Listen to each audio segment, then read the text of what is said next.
The synergy between mind, body and soul is crucial. It's like the secret ingredient of champions. Think of your brain as the game planner, your body as the powerhouse of energy and your soul as the raging spirit. When these three work together, athletes rise to the top.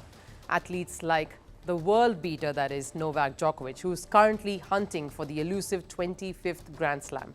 In the first slam of the year that has traditionally seen seeded players stumble and top-ranked players suffer shocking losses, and so far the Australian Open this year has been no different.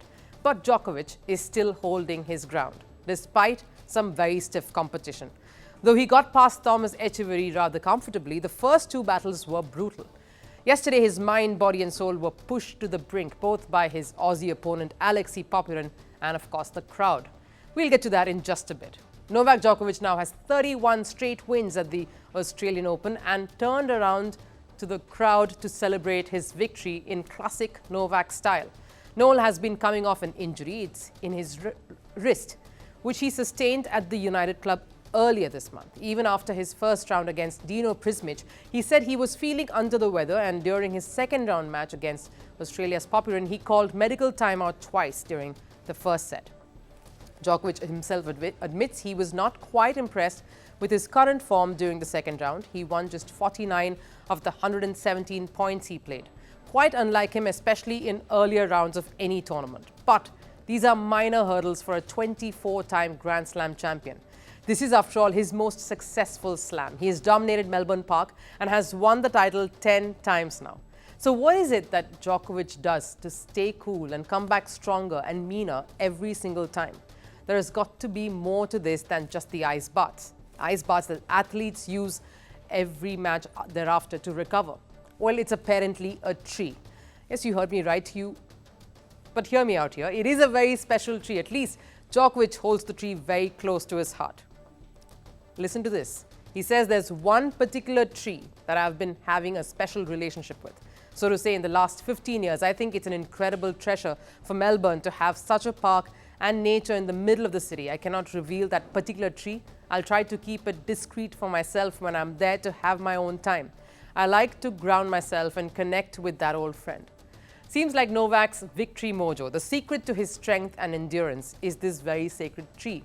It is said that locals have spotted him near a tree at Melbourne's Botanical Gardens. Back in 2016, Djokovic had posted a picture on Instagram. It was him meditating, leaning against a tree.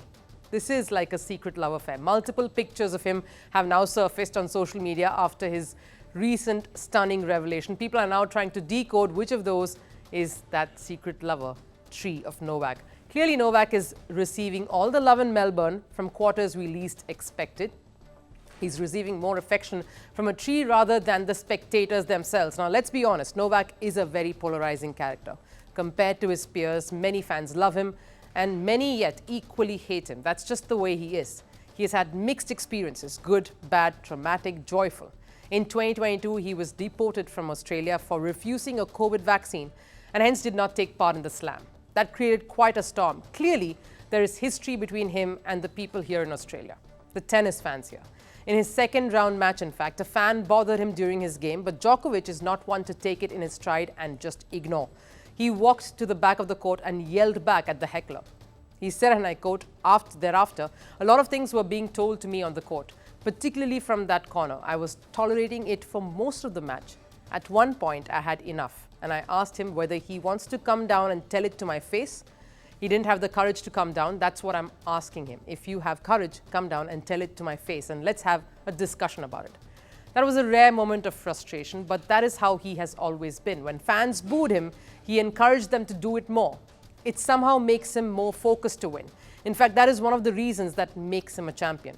He always rallies around such controversies.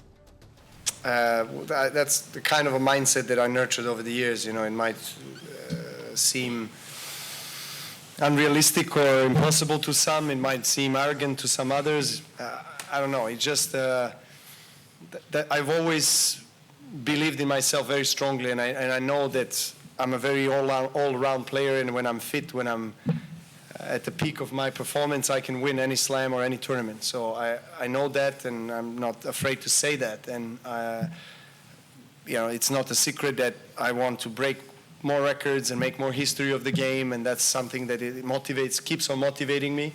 So I mentioned a little bit, 5 minutes ago, that Grand Slams, Olympic Games, hopefully I can win another medal for Serbia in Olympics. That I would love to do that. That's one of the highest goals for this year. But as I said, I have been in this kind of situation so many times in my career, so I know exactly what I need to do to maintain my body and mind and spirit in the right optimal state for me to have the opportunity to break records and to go further. Clearly there is awareness that fans love him and many yet also loathe him. But that doesn't seem to matter.